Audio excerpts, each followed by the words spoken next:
วันที่7 กุมภาพันธ์ 2025 นี้ภายหลังสำเร็จพิธีเปิดฝึกอบรมวิชาครูชั้นประถมศึกษาให้แก่พนักงานนักรบไปช่วยศิษย์สอนอยู่เขตห่างไกลศอกลีกสุดที่1อย่างเป็นทางการ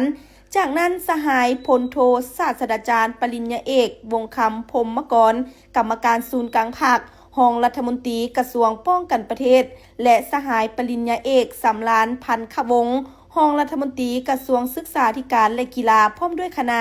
ได้เคลื่อนไหวกวดกาอาคารห้องเรียนห้องอาหารและสถานที่พักเซาของครูอาจารย์และนักฝึกอบรมโอกาสนี้สหายพลโทศาสตราจารย์ปริญญาเอกวงศ์คำพรหมกรได้โอลมปลุกระดมแนวคิดจิตใจของพนักงานนักรบผู้ที่เข้าร่วมและรับผิดชอบเวียกงานด้านต่างๆให้พร้อมกันบุกบืนห้าวหันสุมทุกกำลังแห่งกายพร้อมทางอดทนสู่สนผ่านพาอุปสรรคเอาใจใส่ยกสูงความรับผิดชอบต่อหน้าที่การเมืองของตนอย่างเข้มงวดกำเอาเนื้อในบทเรียนทั้งภาคทฤษฎีหลักการและภาคปฏิบัติตัวจริงตั้งหน้าปฏิบัติข้อกำหนดกฎระเบียบของกองทัพให้เข้มงวดและรักษาได้ความสามัคคีพร้อมกันเฮ็ดสำเร็จหน้าที่ตามขันเทิงมอบหมายให้